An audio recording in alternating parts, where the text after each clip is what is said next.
చెప్తాడు బాబు, అరే చెప్పింది చేశాడు చూడు.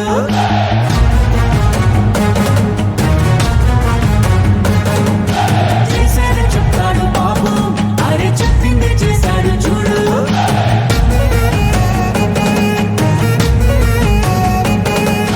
మాటని ఇచ్చారు, నిలబెట్టుకున్నారు నిజమైన నాయకులు. విధ్వంసం చూసిన రాష్ట్రాన్ని వికాసం వైపుగా నడిపించారు.